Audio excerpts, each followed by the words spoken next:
Hey everybody, in this video I'll be talking about Survivor, the reality TV show, and the top traits I believe are necessary to be successful in that show. These traits aren't just based on my opinion. I went to the Survivor subreddit and got some feedback from various community members to get them vote and upvote and contribute their own ideas. So we have some very good thoughts here after a lot of kind of cross-pooling of various opinions to really build a strong list of patterns and traits that you should develop or have to win at this show. For those of you who don't know what Survivor, the reality TV show is, I really didn't know until this year with the COVID-19 pandemic. And I'm sure a lot of people were similar to me where they just had some more free time and they decided to binge a TV show. And I can't believe I'm saying this. I'm very surprised that I would ever watch Survivor because honestly had a little bit of a condescending view of reality TV.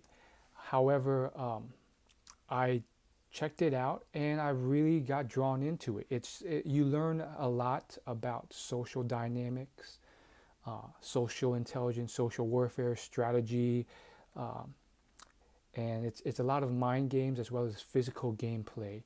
So it just really drew me in, and before you knew it, I had watched several seasons of the show. They've already done 40 seasons over 20 years. It's 2 seasons a year, and I really tried out the show because a couple seasons dropped on Netflix, and then I had to get Amazon Prime to check it out on CBS, and it was just a snowball from there. And so I learned a lot of the show, and I think if you don't watch it, it may be worth watching because you know it's a lot about some things that translate to real life as well. Not completely. Some people will say, "Oh, Survivor completely parallels the real life, and if you succeed on a show, you succeed in real life."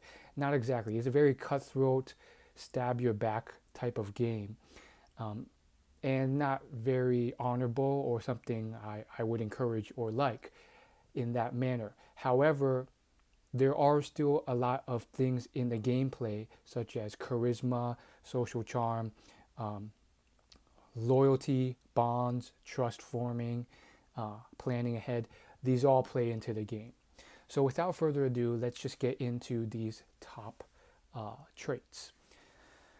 So, one of the first traits is self awareness. This was the most highly upvoted. And this is kind of like self awareness is a part of emotional intelligence. It's kind of like a subcategory. However, it's one of the most upvoted traits. And that's because you have to be self aware of who you are and how you come across and what your strengths and weaknesses are. If that's inaccurate, you're going to miscalculate and lose out. An example is Sandra, who many consider to be one of the greatest players of the games. However, and keep in mind, this may include some minor spoilers in the game, or major spoilers, depending on how you look at it. So just be okay with that.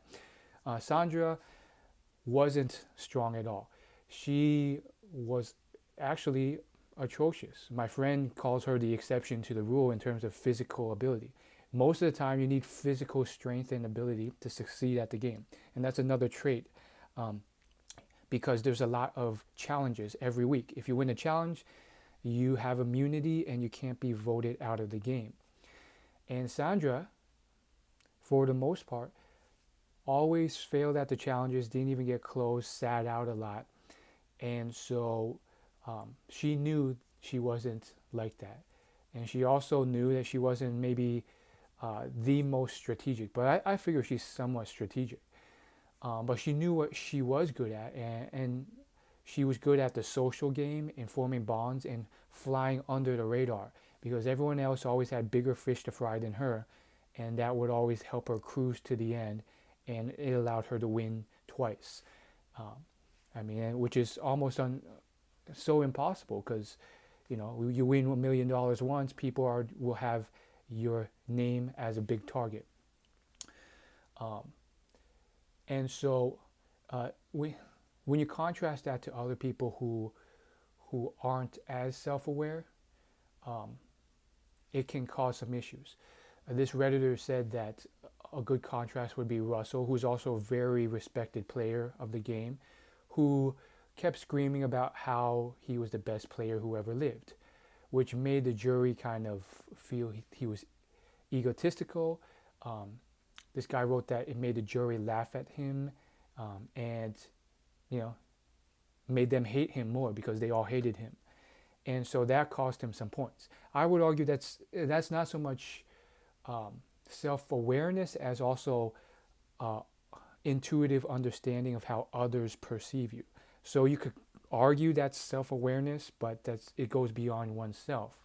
And Russell, who was also a very, very good strategic and social player, he found 3 immunity idols, 2 of them without clues, the first time ever to find immunity idols, which makes you immune from voting without any clues in the game.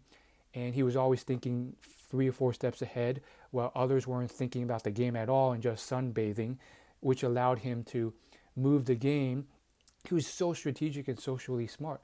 However, throughout the first season that he appeared, he was just so egotistical. He kept saying it was too easy. It just bled off him. It rubbed a lot of people the wrong way, and people found him, just too cocky, and I think that really hurt him. So there's that. I think those are some examples, but I think self-awareness really just comes down to not even those things about the big picture things like challenges and what you're good and not good at. It's also just about how you come across, how others perceive you, how you talk and act, and how that comes across to other people.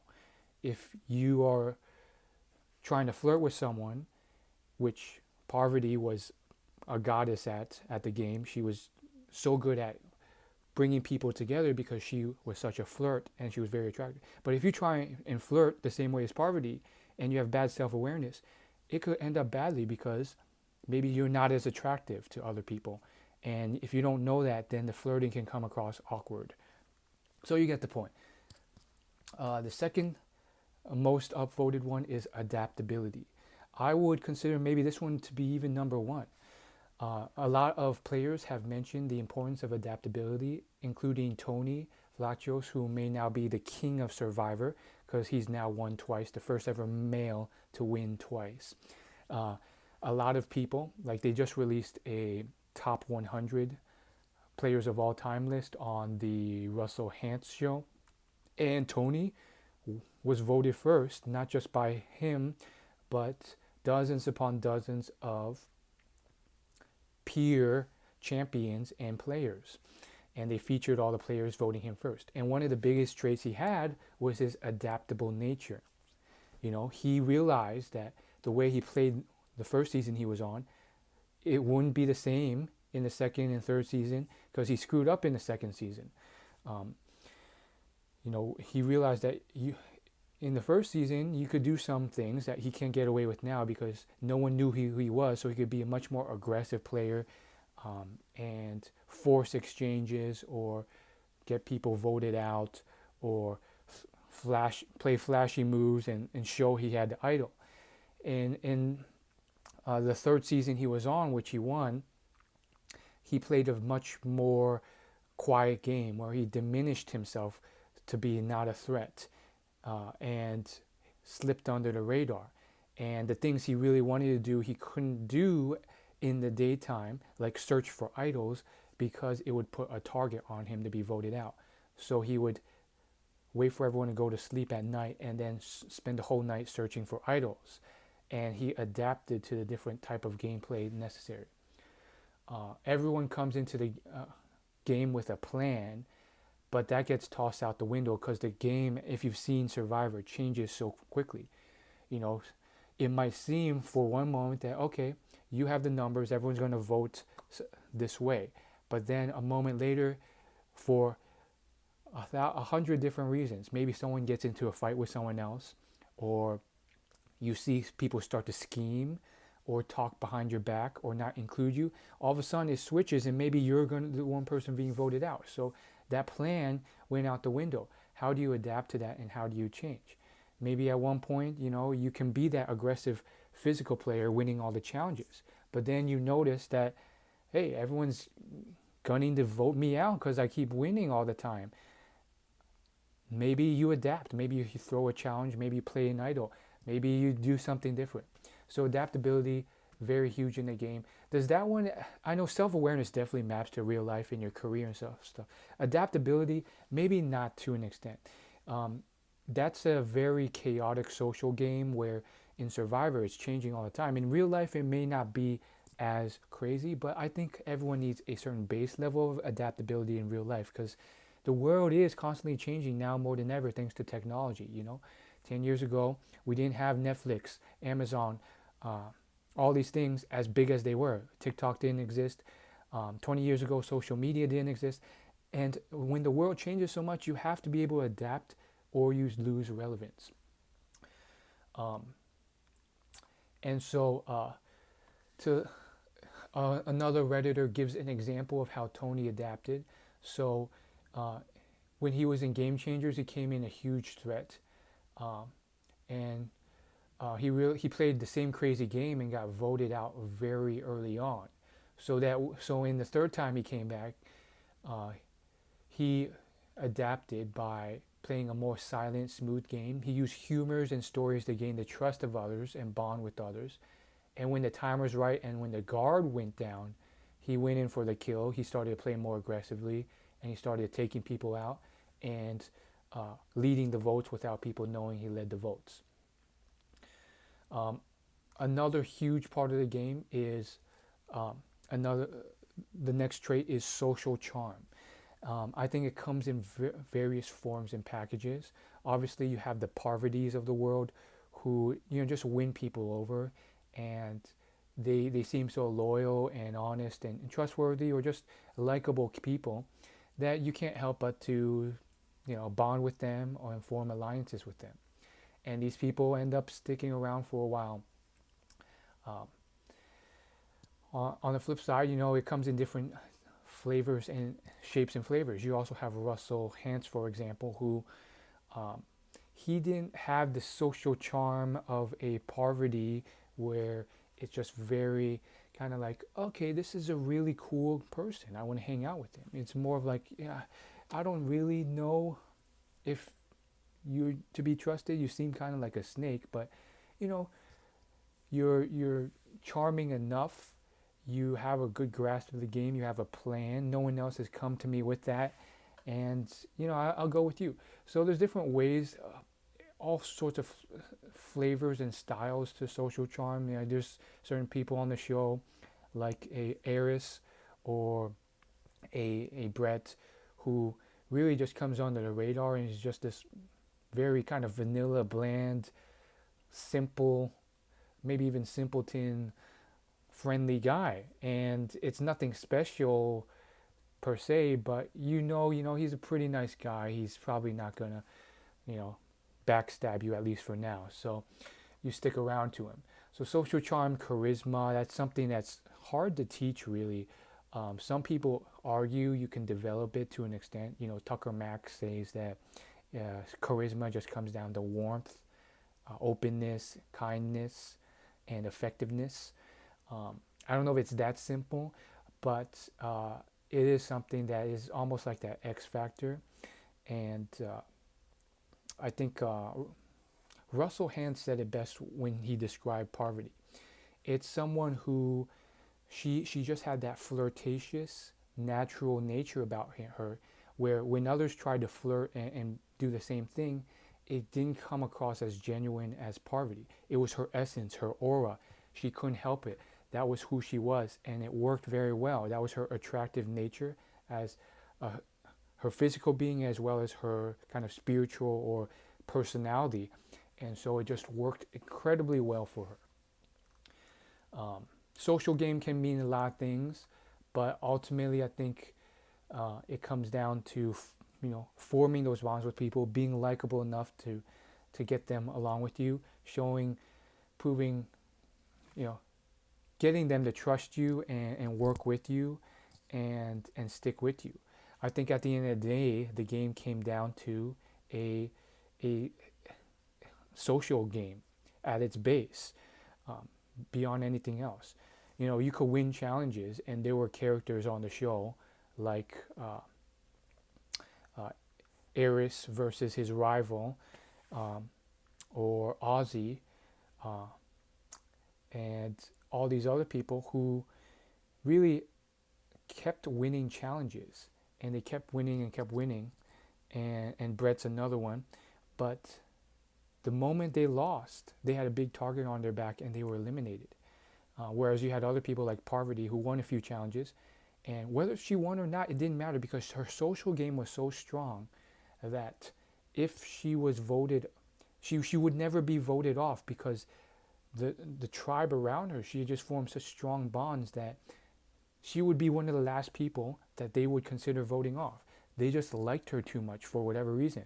They thought that they could trust her and they could go to the end with her with those numbers. And since she had those numbers, it really didn't matter if she won the idols or not. That's just more icing on a cake. Whereas if you don't have that and you're on the outside of the numbers and you have that, even if you win the idols, that just puts a bigger target on your back. And if you lose that immunity necklace challenge, they're just going to vote you out because you're too big of a threat because you keep winning these challenges.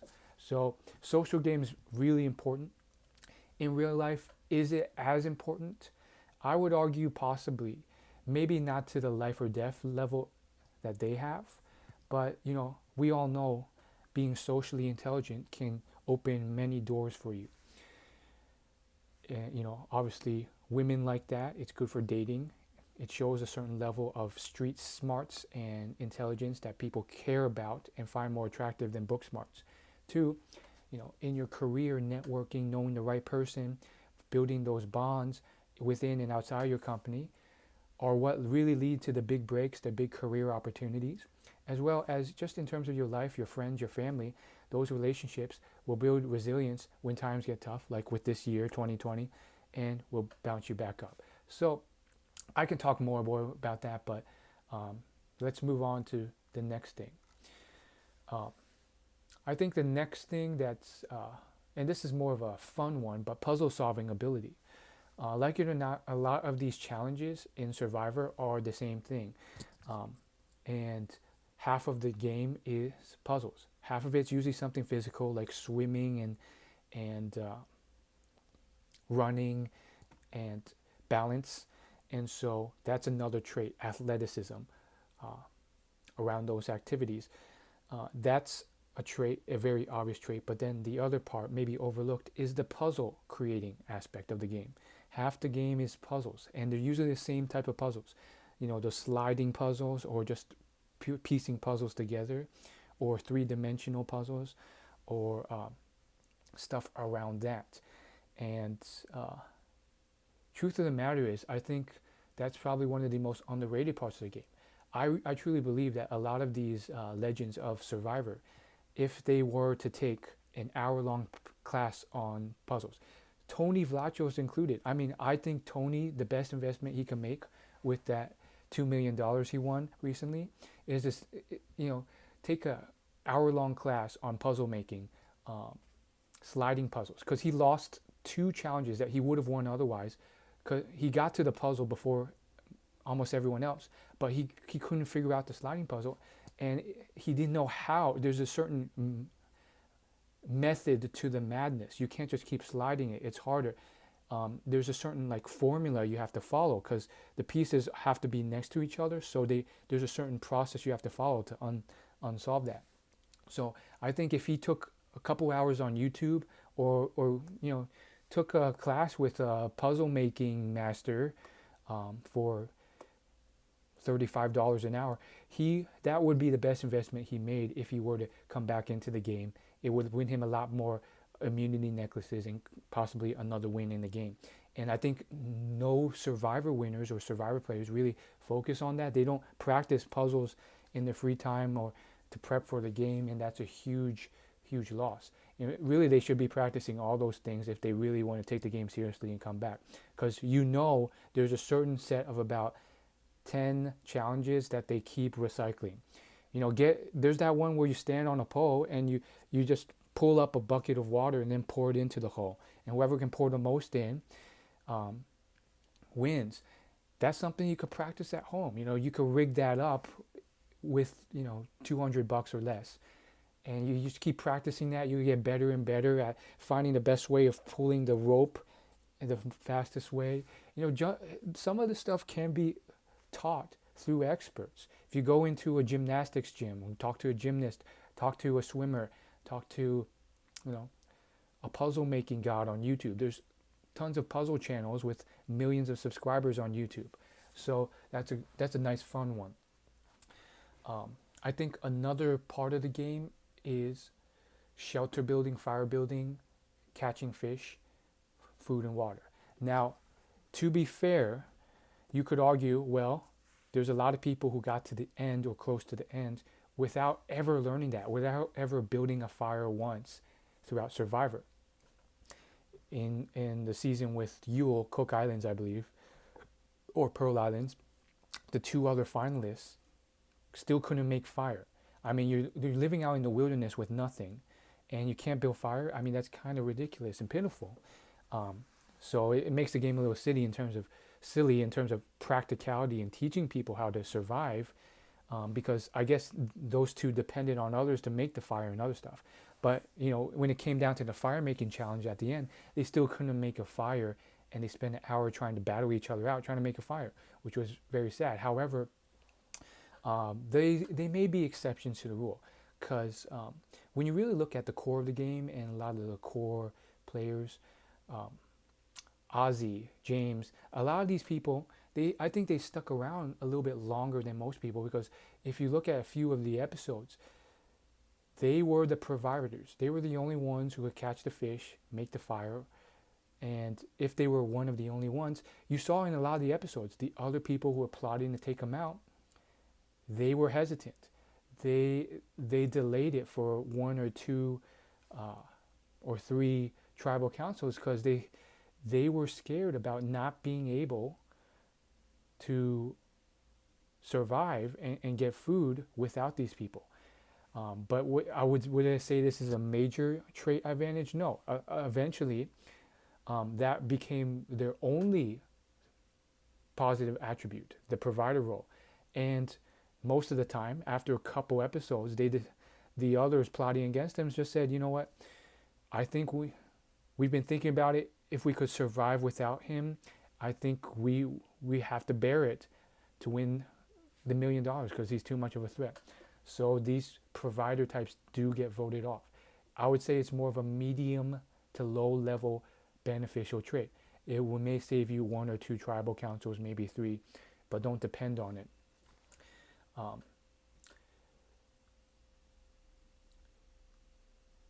Another trait I think is very valuable is public speaking and persuasion skills. I think this one is highly underrated, and one of the reasons that a lot of people that are fan favorites make it to the finals and don't win the jury. Russell is one example, but there are plenty of people who could have won the game, but their public speaking and persuasion skills and their understanding of that at the jury cost them money. If you don't understand the game at the, you vote people off until at the very end you're left with 2 or 3 finalists, and they have to convince the jury. The jury are the people they voted off to vote for them for the $1 million. And so they have to talk to all these people that they've burned or backstabbed potentially, and convince them to vote for them over the other person for the $1 million. When you look at Amanda, you look at Russell, some of these people who have gotten very close to the end numerous times, you realize that, and you study how they talk to the jury versus the people like Parvati or Sandra, who are just very good at it. There are certain distinctions of public speaking persuasion that I don't think they understood well enough to sway the jury. I think Yule, Parvati were great examples. Tony is very good at this too. And there's a lot of components to that, but one, as Parvati mentioned in a small Q&A during the Kagayan final, you can't be defensive. That's the biggest mistake a lot of them make. They try and defend their actions. But people don't want to hear that. Usually what they want is for you to just admit and say, you're right. And when you defend that, it just puts a wedge against them. They don't believe you. And then you're done. You're done. So, a lot of times people are saying like, you were just the coattail rider. You rode that person's coattails to the top. Or you were a devious, villainous backstabber.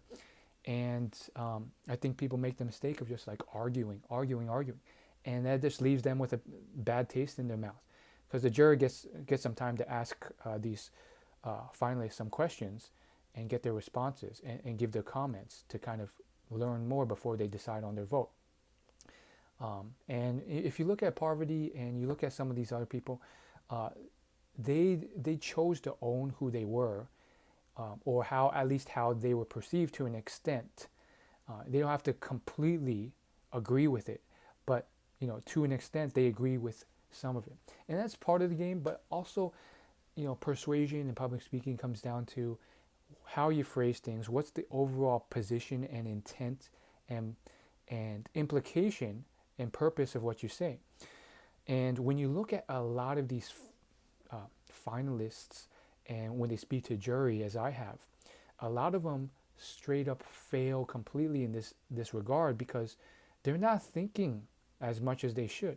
Some of them, a lot of the questions answered, especially in the first 15 seasons, they're just answering it verbatim without thinking, well, what are the implications of just being honest and telling the truth?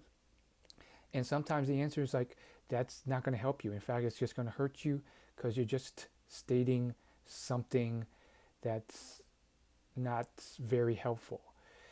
A couple examples, sometimes the jury will ask, simple things like, were you just for example, Suri asked Amanda, did I deserve to be in the finals? And Amanda just answered that straight up, like, no, she deserves to be in the finals more than you for X, Y, Z. And, Suri, who almost made it there, was clearly very upset by that answer. And she got very upset, and it cost a vote. On the flip side, Amanda, I don't think she thought it through. She didn't think, Suri's clearly very upset about this, that you voted her off rather than Parvati. And in reality, Amanda just took the answer verbatim and thought, okay, she wants me to argue for why Parvati was there. And she argued it very fervently, even though that's not even why she voted for Suri to go off and Parvati to be there. She voted Parvati off because she thought Parvati would be the bigger threat at the jury. So instead, she should have just said, here are a few of the traits that Parvati is really good at. But I think I'm only saying that because you asked me to argue why Parvati should be there. I really think that you deserve this more than she does. And I saw that I saw you as a much bigger threat, because I knew you would win more jury votes. So as a strategic decision, I chose to vote you off. And that type of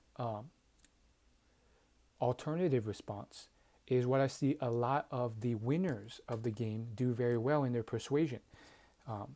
And what they're doing here is, it's almost a compliment.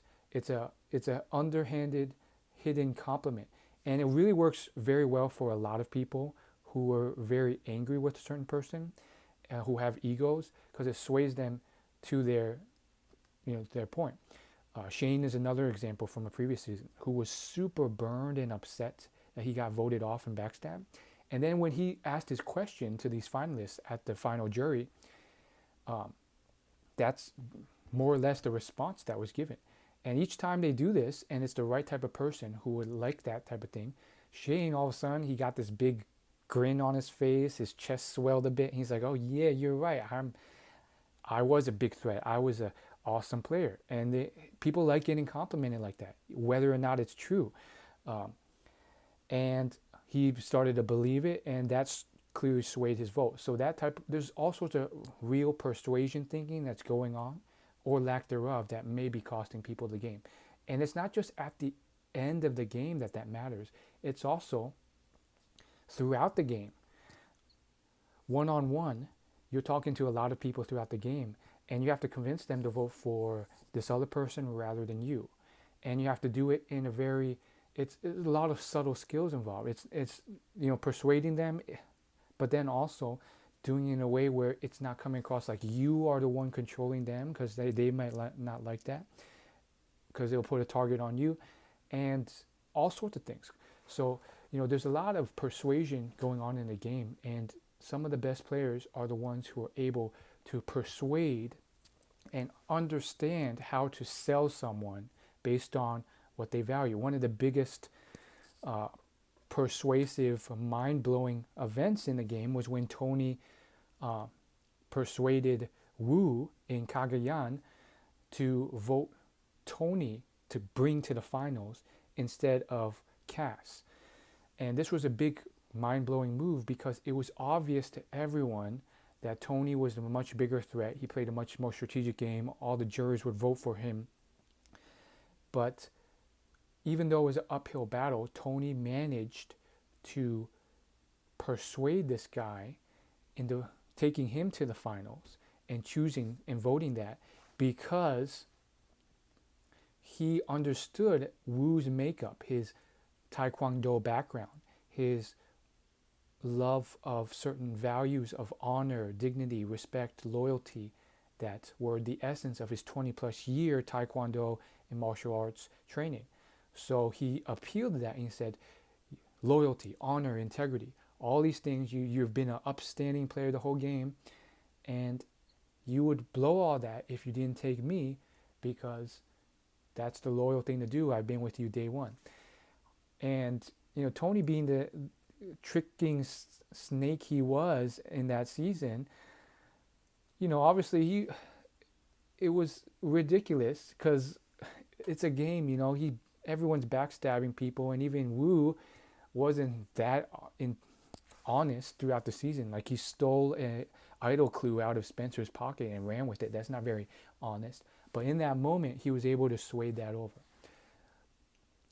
I would say the next big trait is friendliness, likability, agreeableness. This is another part of the big 5 personality traits, and a key part of, I think, social ability and the social game. I think maybe it's a bit underrated, because I think a lot of people have it to a certain extent. Some people are just, you look at half the people in your school, most of them are fairly likable to an extent. So it's not that rare of a trait to have. It doesn't take too much common sense to have, but some people really don't have it, and I think that's what cost Russell the game. I think Russell is one of the most respected players of the game, but he's never won, and I think that's partially because he could have done everything he did strategically without being such a dick to everyone. He could have been a little bit nicer. He could have been a little friendlier. He could have been a little less loud about how much of a trickster he was and how great he was, and that would have potentially swayed a lot of jury votes at the end, and maybe even form some more bonds during and after the game. Friendliness, likability, while common to an extent, there's still plenty of people who really don't have this. And sometimes it helps, sometimes it doesn't. I know some people I've met in real life working past jobs who, there's just something I really don't like about them, because they are rude, they say obnoxious, offensive things, inconsiderate, selfish things, and they don't realize the effect they're having on others, on me, and they also don't know how rude they're being, and that's probably an issue. at least be aware enough of how you're coming across. I think those type of people have one advantage, which is they don't care about pissing other people off. That's a trait that some nice guys, if they're always scared of never pissing anyone off and being everyone's friend, that leads to their demise. You have to be okay with not everyone liking you. Another underrated trait from my own personal list is willpower. Let's just be frank. People underestimate the sheer terror of Survivor because they only see snapshots, 15, 30 seconds here and there. Whereas this is really days and weeks of them starving with no food, getting so hungry that they have to kill rats to eat because they can't find any fish because they lost their harpoon, or it's not a habitable place to get fish. And when you have your health, your food reserves drained to such an extent, it's so easy for people on the couch watching the show to say, man, why are they acting so reactively, so emotionally? And that's not a very smart thing to do. Or why are they lashing out at people? Or why are they just so tired all the time and not contributing to the fire making or the food gathering? And you tell yourself, I tell myself, they're going to get voted off. They're making obvious mistakes. Well, you forget to consider the fact that they're starving. They don't have food. They don't have shelter. Some of them have had rain, hardcore rain pouring down on them, and they don't have shelter to prevent that for 8-12 hours nonstop. And it's cold and they're shivering. Some of them get medevac because they get a cut and it gets infected. They get a broken knee. They get, one got their entire digestive system clogged. Bruce, he had to get medevac. So there's all this physical pain going on. And so you need willpower for many reasons. One, to be able to still get your head in the game when you're starving. Two, to be able to control your own emotions and ability even despite that, because you don't want to say something stupid that'll cost you the game. And I saw a lot of contestants be very reactive, get very emotionally mad, lash out at the worst person to lash out to, the person with the most control, right after they lose an immunity challenge, just because they're so mad and upset. Not thinking ahead and realizing you just piss off the one guy, the one girl who has the most power and will vote you off. I think Shane made that mistake, but I'll give him some credit because he was also trying to quit cigarettes at the same time, which is a huge ordeal. But PG from Survivor China, horrible mistakes made there. And there was that girl from the Brains tribe in the Survivor, Kagayan, who was horrific at it, just constantly reactive. And a lot of people who were like that. And so, it's so easy to say, I wouldn't do that in that time. But would I? Maybe I would when I'm starving to that extent. Another factor is luck. You have to acknowledge luck. The game, like it or not, just has so much luck involved. It's not a consistent game. It's not a game where you can play 50 times in a row and get a statistically significant result and force out the luck. There's just too many elements of luck, and therefore people who are deserving or undeserving can, by fluke, make it to the end. That's how they designed the game, and it's not about it being fair or not. It's just that's the game that they decided to use that makes the most money when they air it on television. And there's all sorts of luck that can't be controlled. If it's throughout the show, you could win an immunity challenge just based off luck. Sometimes it's about rolling a ball, and depending on where it lands, you have to chug down a certain food that's disgusting, but that food might just be the one that you don't mind that day out of all the other foods. Or you can just be paired in the tribe with people that you bond with who actually have all the power in the game, and that takes you all the way without you realizing it. So there's all sorts of luck all the way from the end to the beginning, and just by the combination of who you're paired with, or some random event. Some people could have won the game, but they were medevaced out because of some injury that happened during an event that they weren't expecting, that they couldn't plan for. There was Jonathan who injured his knee during one of the obstacle courses.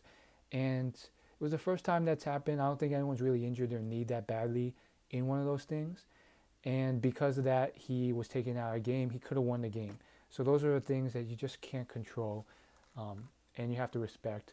So there's no real clear and consistent thing about the game. It makes it much more difficult. Another thing is a certain level of hyper focus, work ethic, mania, you could call it, enthusiasm. I mean, it takes a certain mind to be so serious and enthusiastic about the game, like a Russell or a Tony, to be able to, while you're starving, by the way, not sleep at all, spend the whole day playing the game, and then while everyone goes to sleep, spend the whole night every day searching for idols.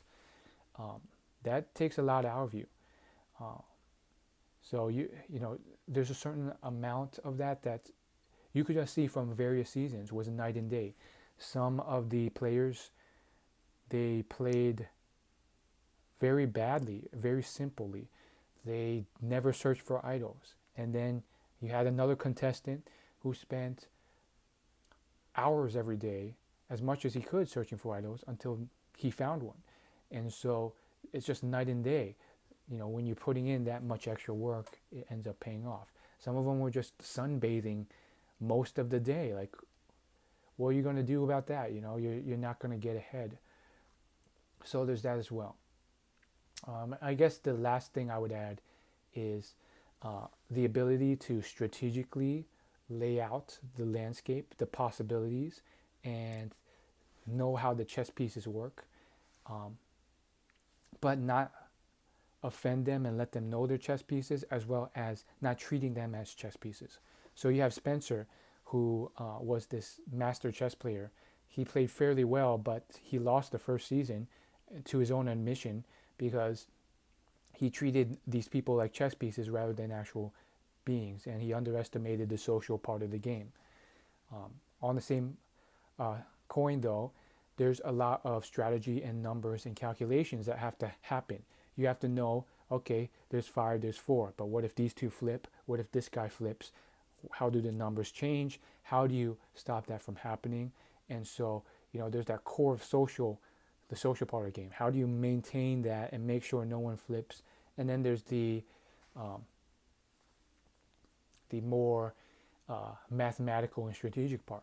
And frankly, that's another part that I saw a lot of contestants slip on and sleep on, and others just spend a lot of time thinking about analyzing. And there's a certain amount of paranoia necessary to not be too comfortable that really leads to success.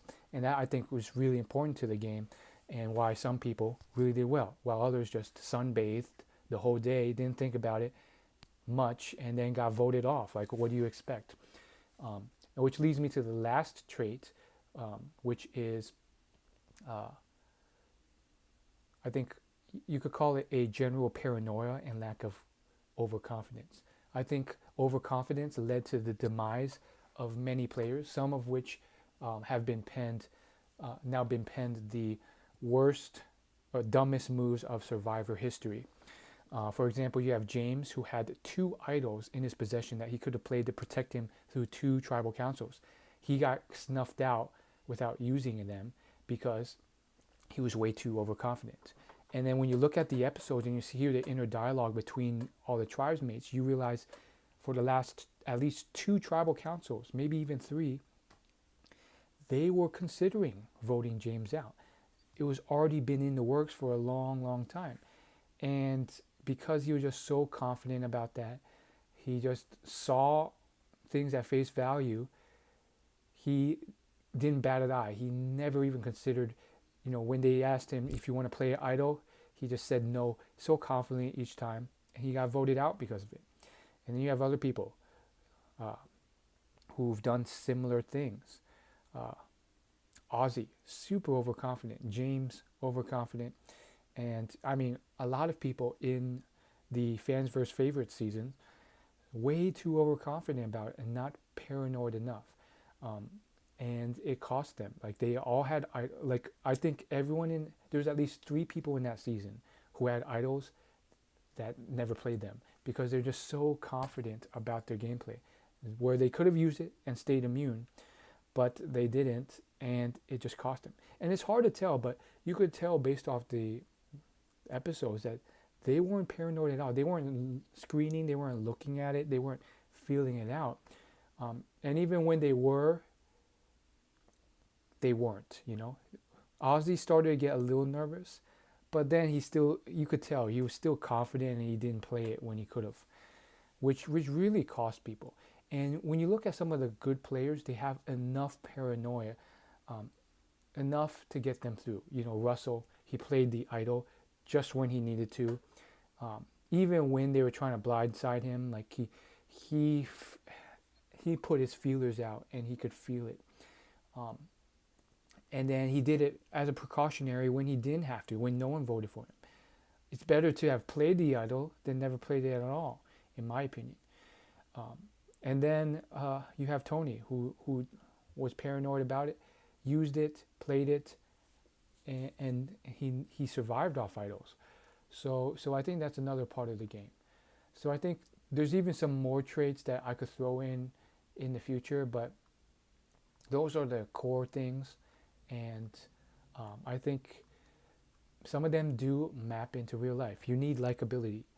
You need a certain level of adaptability. Maybe even a little paranoia in real life. You know, if things are going too good, if you think everyone likes you, maybe not. How do you investigate? Athleticism balance is good for your health, your overall appearance. If you're doing manual labor, that could be helpful as well. And maybe you don't need all of these. Almost like in Survivor, you know, there are exceptions to the rule. There's people like Suri and Sandra who really were not physically dominant at all. Maybe even Amanda. And they didn't win any challenges, but, you know, because of their major weakness, they were able to turn that into a strength. It's kind of like Bill Gates. You know, Bill Gates is not athletic or muscular at all. He didn't rely on that. He found other things that he could build off of. So that's it. All these, I think perhaps the show is successful because some of these are so relatable as skills to real life. The willpower to keep going, the need for survival, physical shelter, food, friendliness, forming bonds, persuasion, social charisma, the dangers of being backstabbing others, people departing. I don't know. Maybe that's why the show is so good. I don't know. But I enjoy doing this. Like, subscribe. I'll see you later.